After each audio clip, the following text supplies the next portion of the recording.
semoga sehat-sehat selalu. Pada kesempatan kali ini, yaitu pertemuan yang ke-15 pada mata kuliah Manajemen Pendidikan, kita akan membahas tema manajemen pembelajaran daring. Untuk itu, mari kita simak pembahasan berikut ini. Kita lanjut yang pertama, kita bahas bagaimana sih pengertian pembelajaran daring itu. Pada prinsipnya sama. Jadi ketika sebuah pembelajaran dilakukan, kita ada sebuah proses, yaitu proses perencanaan, pelaksanaan, pengawasan, dan evaluasi kegiatan belajar dan mengajar.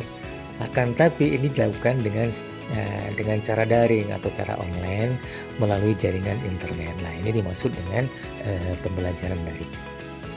Ada beberapa tujuan di dalam pembelajaran daring ini yang walaupun sebelumnya ini adalah sebuah keadaan. Pembelajaran daring itu memang setelah COVID-19 yang terjadi pada 2019 di luar negeri sebenarnya, atau 2020 ketika masuk ke Indonesia. Nah, ini apa tujuan itu? Yang pertama adalah menjamin sebuah efektivitas proses pembelajaran, di mana online ini bisa efektif. Kita tidak harus datang ke sebuah tempat yang disetujui, semisal mungkin rumah jauh kita ke sekolah. Lah, itu butuh sebuah perjalanan jauh. Tapi bisa efektif, bisa dilakukan dari jarak mana pun bisa disatukan dengan jaringan online tersebut. Ini yang pertama. Yang kedua yaitu memanfaatkan teknologi. Di mana saat ini teknologi semakin maju, media sosial semakin berkembang dan segala macamnya, maka amat mungkin pembelajaran dalam pendidikan itu bisa dilakukan dengan cara online dengan berbagai media sosial yang ada. Tujuan berikutnya yaitu menyediakan pembelajaran yang fleksibel dan dapat diakses dari mana saja. Nah, ini tujuan pembelajaran daring ini salah satunya adalah fleksibel nih pembelajarannya.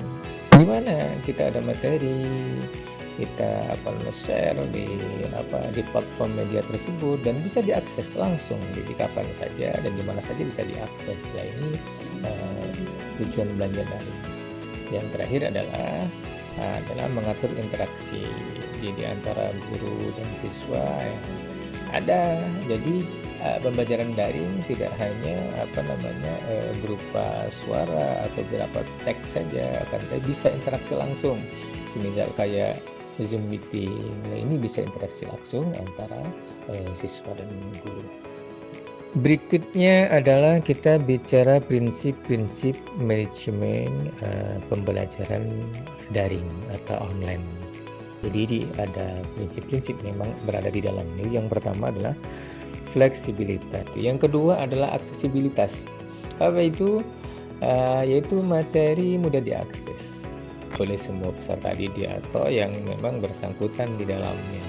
Berikutnya yang ketiga, prinsip-prinsip manajemen pembelajaran daring, yaitu interaktivitas. Apa itu? Memungkinkan interaksi antara peserta didik dan pendidik. Berikutnya adalah efisiensi. Di mana efisiensinya adalah kita bisa memanfaatkan waktu dengan baik. Adapun yang terakhir pasti prinsip-prinsip di dalam manajemen pembelajaran daring ini jelas kita mesti harus ada sebuah evaluasi berkelanjutan. Apa sih plusnya, apa minusnya, itu kan kelebihan kekurangannya dalam pembelajaran daring inilah. Ini perlu sebuah evaluasi sehingga kita bisa mengetahui nih secara berkala efektivitas dari pembelajaran daring ini. Berikutnya jenis-jenis media dalam pembelajaran daring ya. Jadi dibagi dua, ada yang namanya media sinkron atau real time.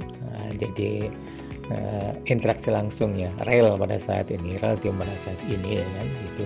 Berikutnya yang kedua, jenis media ada disebut dengan media asinkron atau media yang tidak langsung berhadapan. Namun dalam setiap pembelajaran melalui media, situasi apapun pasti akan mengalami ada tantangannya, ya kan? Ada peluangnya, segala macamnya, ada kelebihan pun juga ada kekurangan. Ada tantangan setidaknya 3, yaitu kurangnya interaksi. Yang kedua adalah tantangan adalah akses internet yang terbatas. Yang ketiga adalah motivasi siswa bisa aja menurun ya, karena emang interaksi tidak langsung. Nah ini memang bisa membuat motivasi siswa itu menurun. Namun begitu tetap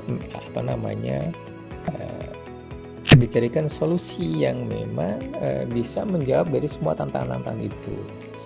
Yang mana ketika tantangan adalah kurangnya interaksi, maka ketika kita melakukan belajar daring, gunakan media yang sinkron, yang langsung bisa tatap muka seperti Zoom meeting. Terus berikutnya adalah akses internet yang terbatas. Setelah ini ketika memang masalahnya adalah akses internet, maka disediakan materi yang ringan yang bisa diakses secara offline. Ya. Lalu bagaimana solusinya bagi siswa yang motivasinya menurun? Maka ini penting kreativitas kita untuk melakukan pembelajaran itu dengan banyak metode, dengan banyak media, dengan banyak cara sehingga pembelajaran itu menjadi menyenangkan.